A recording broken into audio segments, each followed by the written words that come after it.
That interview confirmed what many of you already suspected about Prince Andrew.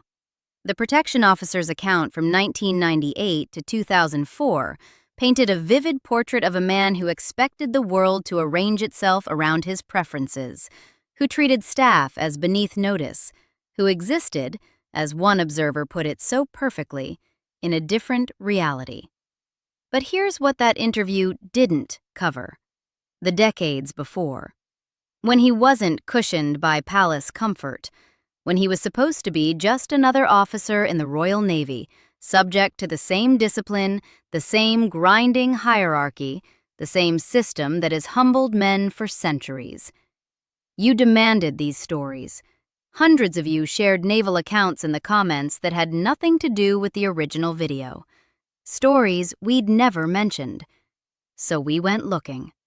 And what we found confirms something far more damning than anything the protection officer revealed. Prince Andrew's entitlement wasn't created by decades of palace privilege. He brought it with him into the Navy in 1979. Into an institution specifically designed to break down ego and rebuild discipline. An institution that couldn't touch him. If even the Royal Navy couldn't teach him humility, nothing could. The scene that crystallizes everything happened aboard HMS Invincible in early 1981. The aircraft carrier sat at Portsmouth, and a young sub-lieutenant had just reported for his first operational posting after completing training at Dartmouth. The captain awaited, a man who'd spent decades earning his position through merit, through storms weathered and orders followed, through the grinding hierarchy that makes the Royal Navy function. Protocol is clear in these moments, brutally clear. A junior officer reports to his commanding officer with appropriate deference, states his name, rank, and orders, addresses his captain as Sir, every time, without exception. This is how it's always been done, how a warship maintains order, how ego gets subordinated to mission, how young men learn that the service is bigger than any individual, no matter whose son that individual happens to be. But this particular sub-lieutenant wasn't merely an officer. He was Prince Andrew Albert Christian Edward, second son of Her Majesty Queen Elizabeth II, and he had a different understanding of how this introduction should proceed.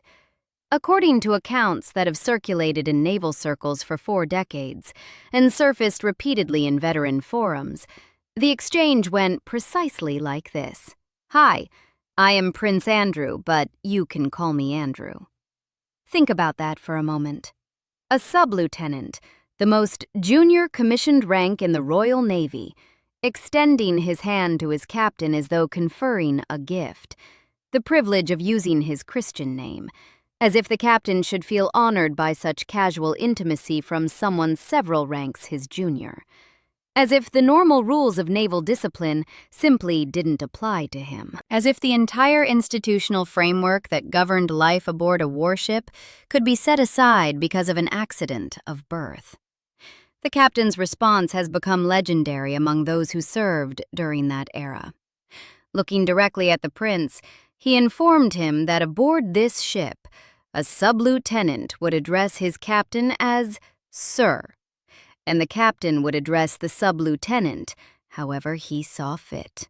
No deference, no accommodation, no bending of the rules that had served the Royal Navy for centuries.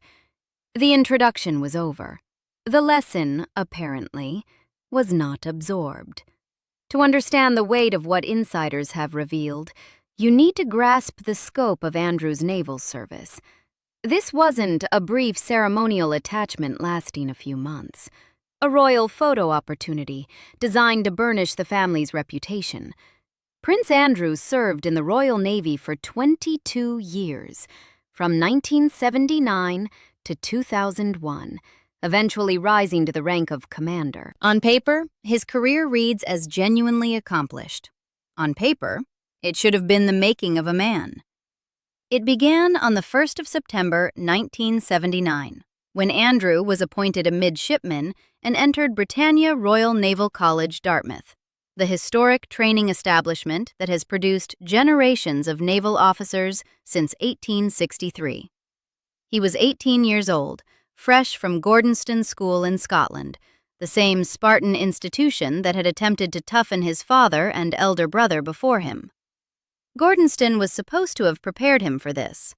Cold showers, manual labor, the deliberate exposure to discomfort that was meant to build character in young aristocrats who might otherwise grow soft. At Dartmouth, he underwent the same initial training as every other prospective officer: navigation, seamanship, leadership under pressure. The deliberate stripping away of civilian softness to create something harder and more useful. The curriculum hadn't changed substantially in decades. Young men arrived thinking they were special and left, if the system worked, understanding that specialness was earned through competence, not inherited through bloodline. He completed the Royal Marines All-Arms Commando course, a grueling program designed to teach naval officers to survive in conditions far removed from palace comfort. The course involves yomping across Dartmoor in full kit, sleeping in wet ditches, surviving on rations that would make a palace chef weep. It's designed to break down the barriers between the Navy and the Marines, to create officers who understand what the men on the ground endure. Andrew passed it. Whether he absorbed its lessons is another question entirely. He trained as a helicopter pilot, earning his wings and demonstrating genuine skill at the controls of the Sea King, a complex aircraft requiring coordination, split-second decision-making, and the ability to function under extreme stress. The Sea King was the workhorse of the Fleet Air Arm, a massive twin-engined helicopter used for anti-submarine warfare, search and rescue, and troop transport. Flying one demanded respect for the machine and the conditions. The North Atlantic doesn't care whose son you are. Then came the Falklands. When Argentina invaded the British territory in the South Atlantic in April 1982, HMS Invincible was among the carriers dispatched as part of the task force. Sub-Lieutenant Prince Andrew sailed with her as a Sea King pilot, assigned to 820 Naval Air Squadron. This was not ceremonial service. The Falklands campaign saw British ships struck by Exocet missiles, crews killed in explosions and fires, aircraft shot from the sky. Andrew flew missions throughout the conflict, and according to his squadron commander, Nigel "Sharky" Ward, he performed them well. Ward would later describe him publicly as an excellent pilot and a very promising officer. One particularly dangerous duty fell to Sea King helicopters during the campaign, acting as missile decoys. Here's how it worked. The Exocet missile used active radar guidance in its terminal phase. It would lock on to the largest radar return in its field of view. For a missile approaching a carrier battle group, that usually meant the carrier itself. But a helicopter hovering at the right altitude, with the right positioning, could present itself as an alternative target. The pilots would position themselves between the incoming missile and the fleet, their rotors churning the air, their radar signature deliberately maximized to draw the weapon away from the ships. If it worked, the missile would streak past the helicopter and plunge into empty ocean. If it didn't work quite right, the missile might detonate close enough to bring the helicopter down. If it didn't work at all, the carrier took the hit. Andrew participated in these operations. He hovered in the kill zone while missiles hunted for targets. He watched British vessels burn. He heard colleagues die over the radio, the abrupt cutoff of a transmission, the silence that followed, the knowledge that someone he'd eaten breakfast with that morning was now gone. He returned to Portsmouth in September 1982 to crowds and acclaim. Thousands lined the harbor.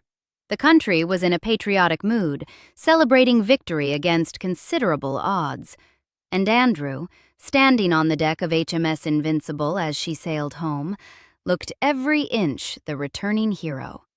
In interviews, he claimed the experience had changed him fundamentally. If the Falklands changed Andrew, the change didn't manifest in his subsequent behavior. Whatever he believed he'd learned in the South Atlantic, it hadn't taught him to treat other people as equals. It hadn't humbled him. It hadn't cracked the shell of entitlement that surrounded him. Officers in ratings who served with him after 1982 described the same patterns that characterized his service before the conflict.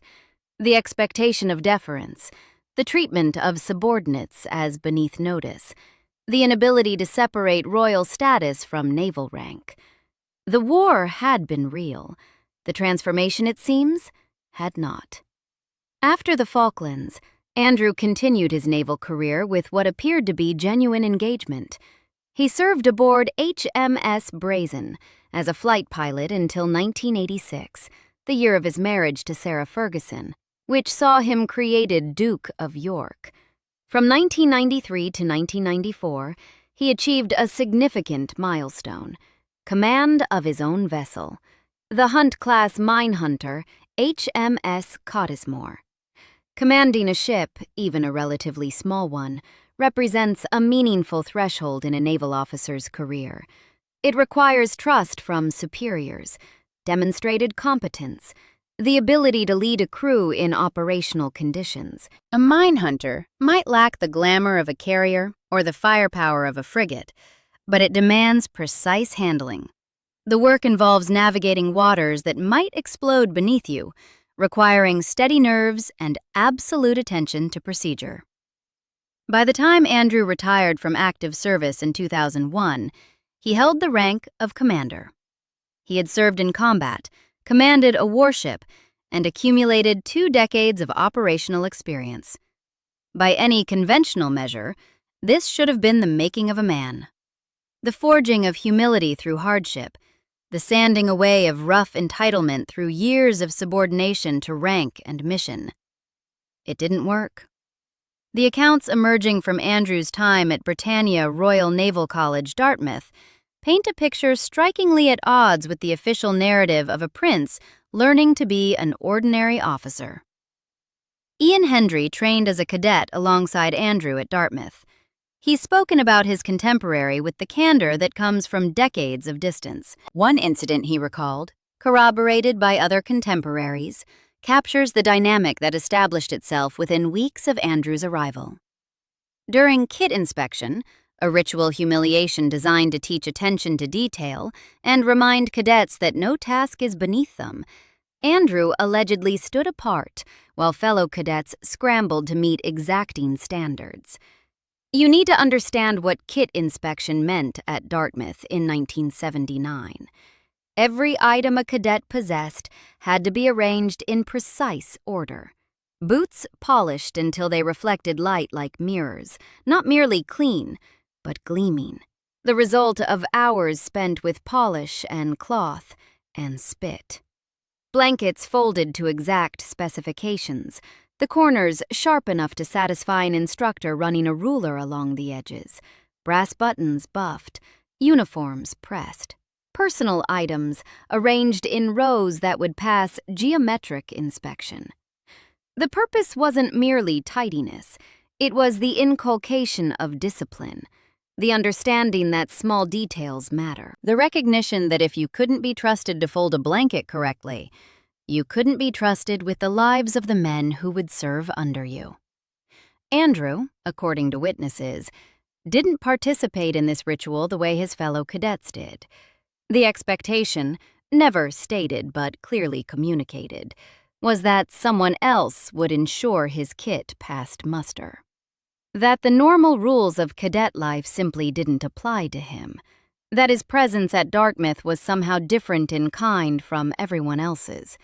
When a fellow cadet began arranging Andrew's equipment to specification, perhaps hoping to curry favor, perhaps simply wanting to avoid the collective punishment that might follow if one cadet's failure reflected on the group, an instructor intervened and ordered the prince to do his own work. Andrew's response wasn't embarrassment at being caught out. It was visible irritation at being corrected, as though the instructor had committed a breach of protocol rather than Andrew himself, as though pointing out that a cadet should prepare his own kit was somehow an insult to his dignity rather than a statement of obvious expectation. This pattern repeated throughout his time at Dartmouth. In the wardroom, where cadets dined together and the informal hierarchy of personalities emerged. Andrew positioned himself at the center of any gathering, as though by natural right. He didn't earn the respect of his peers through demonstrated excellence or leadership. He simply assumed it would be granted. When it wasn't, when cadets proved insufficiently deferential or instructors proved immune to his status, the reaction wasn't reflection. It was resentment. One teacher, speaking to journalists in recent years, offered a stark summary of the reputation that preceded Andrew even within the institution. All I had heard about Andrew was that he was a bully. The specificity of that word matters. Dartmouth isn't a gentle environment. Young men were, and are, subjected to deliberate stress, designed to identify those who could function under pressure and those who would break. The institution produced its share of aggressive personalities, men who confused confidence with competence. Shouting was common. Confrontation was expected. The culture was designed to be uncomfortable. But bully implies something different from mere aggression. It implies the deliberate targeting of those who cannot fight back, the exploitation of power imbalance for personal satisfaction.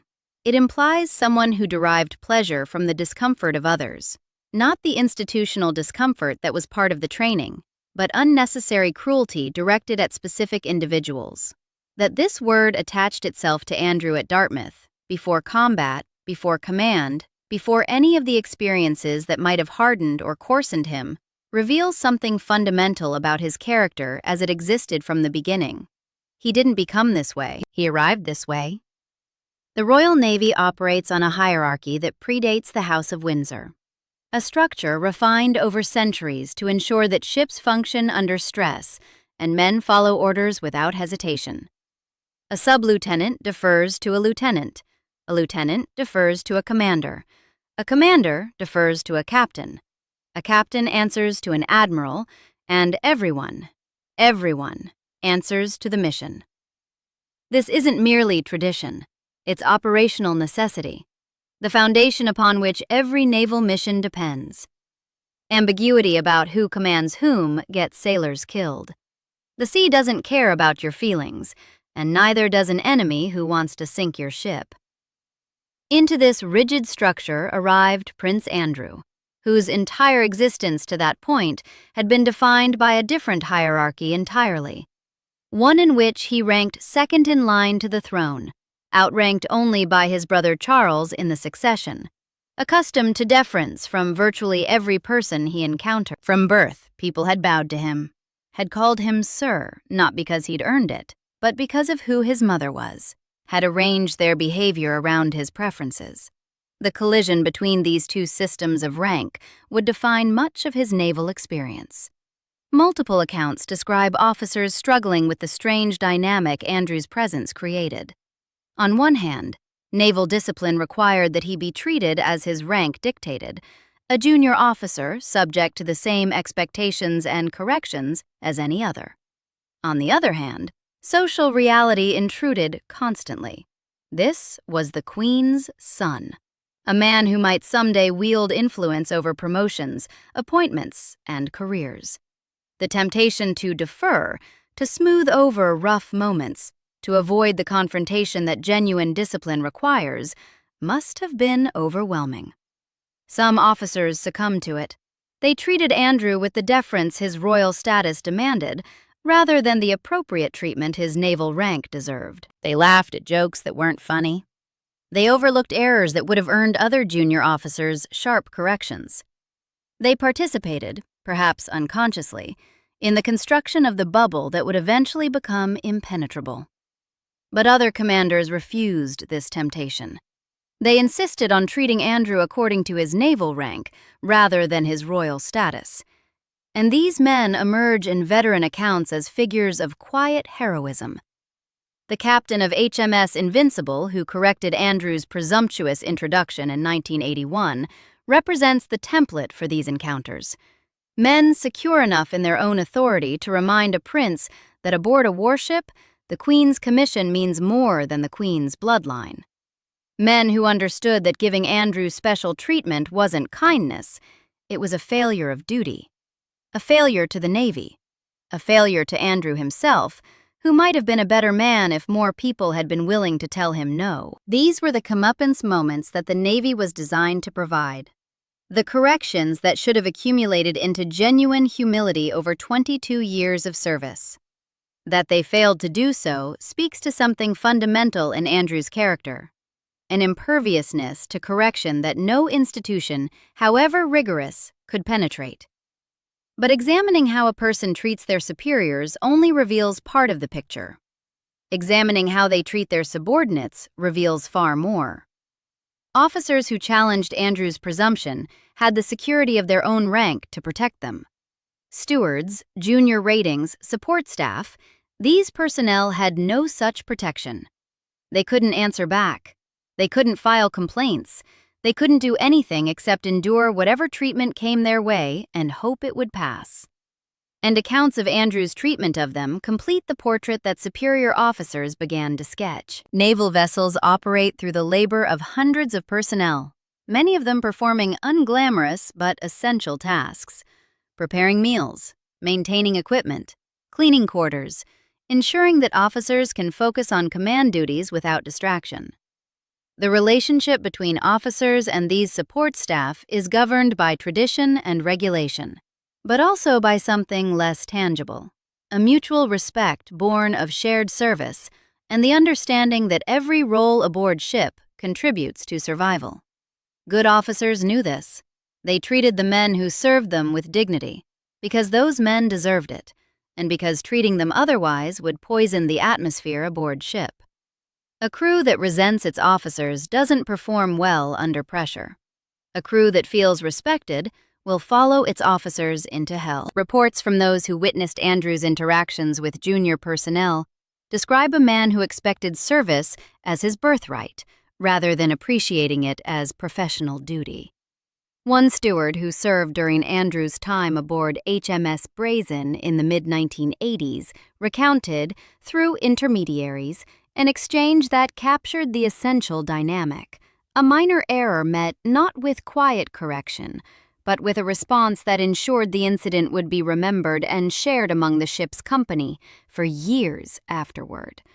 A warning passed from one crew to the next. Watch out for this one. This behavior persisted throughout his career. Different ships, different years, different subordinates. The same pattern. And this is where the stakes of speaking out become clear. The people sharing these accounts aren't doing so casually. They're not seeking attention or payment. Many have asked to remain anonymous or have spoken only through intermediaries. Naval veterans operate under a culture of discretion that goes beyond formal legal constraints. You don't air dirty laundry. You don't speak ill of those you served with, even the ones who deserved it. You maintain the dignity of the service even when individuals within it failed to maintain their own. Speaking against a member of the royal family, even one as publicly diminished as Andrew has become, carries genuine risk. Social risk. The quiet withdrawal of invitations, the cooling of friendships, the sense that you violated an unspoken code. Professional risk. For those still connected to military or government institutions, the awareness that someone might remember your disloyalty when your name comes up for consideration. The quiet ostracism that comes from being seen as someone who doesn't know when to stay silent. Royal households have legal tools as well. Non-disclosure agreements bind former staff. The threat of legal action, even if unlikely to succeed, can intimidate those with limited resources. The knowledge that the palace has deep pockets and long memories discourages many who might otherwise speak. That these stories have emerged despite these pressures speaks to something. Perhaps the passage of time has loosened tongues. It's been decades now, and many of those who served alongside Andrew are retired, beyond the reach of professional consequences. Perhaps Andrew's public disgrace has made veterans feel their silence is no longer required, that protecting him is no longer a duty they owe to the institution. Perhaps they simply decided that the truth mattered more than their own comfort, that staying silent made them complicit in a deception they could no longer stomach. Whatever the reason, the consistency of their accounts, spanning different ships, different years, different ranks, creates a weight that no single testimony could achieve. These aren't isolated incidents. These aren't misunderstandings. These aren't the exaggerations of people with grudges. This is a pattern. And then came 2019, the Newsnight interview. Emily Maitlis asking questions Andrew apparently believed he could deflect with charm and misdirection. The world watching as he claimed he couldn't sweat, couldn't remember meeting a woman photographed standing next to him, couldn't explain why he'd continued associating with a convicted sex offender. The interview was a disaster of his own making, but for those who had served with him, who had watched him operate for decades, it wasn't surprising. It was confirmation. This was the same man who'd introduced himself to his captain as Andrew in 1981. The same man who'd stood apart during kit inspection at Dartmouth. The same man who'd emerged from the Falklands claiming to be changed, and proved within weeks that nothing had changed at all. The protection officer interviews showed us who Andrew was at the palace from 1998 to 2004, but the Navy showed us who he always was. Consider the timeline. He entered Dartmouth in September 1979, already characterized by fellow cadets as entitled, already described by teachers as a bully. He was corrected by his captain on HMS Invincible in 1981, apparently learning nothing from the experience. He served in the Falklands in 1982, claimed to be transformed by combat, then returned to precisely the same behavior. He mistreated subordinates on HMS Brazen through the mid-1980s. He commanded his own vessel from 1993 to 1994, presumably with the same approach to those beneath him. He retired in 2001. He sat across from Emily Maitlis in 2019 and demonstrated that nothing had ever penetrated the shell. 40 years, dozens of superior officers, hundreds of subordinates, multiple wars and peacetime postings, every opportunity to change. Nothing changed. The military is designed to break down ego and rebuild discipline. It subjects privileged young men to the same conditions as their working-class peers. It forces them to eat the same food, sleep in the same quarters, suffer the same indignities. It strips away the trappings of civilian status and replaces them with something earned through demonstrated competence. This system has worked for centuries. It worked on aristocrats who arrived at Dartmouth believing themselves superior and left understanding they were not. It couldn't touch Andrew, and that's the point. His different reality isn't a product of privilege accumulated over years of palace life. It isn't something that formed gradually as staff catered to his every whim. It isn't learned behavior that might, with sufficient intervention, be unlearned. It's him. He brought it into the Navy in 1979. He carried it through the Falklands. He took it with him to every ship and every posting across 2 decades of service. He wrapped it around himself like armor, impervious to the corrections that should have dented it, impervious to the hierarchy that should have humbled it, impervious to the reality that should have shattered it. The insiders who've spoken, the cadets who trained alongside him, the officers who served above him, the ratings who served below him, aren't revealing something new about Prince Andrew. They're confirming what the protection officer's testimony suggested, what the Newsnight interview made undeniable, what everyone who's paid attention has suspected for years. He lives in a different reality. He always has. And nothing, not combat, not discipline, not decades of service in an institution designed to produce humility, has ever been able to pull him out of it. These veterans are finally saying publicly what they've whispered privately for 40 years, and they're all saying the same thing. Subscribe for more stories like this.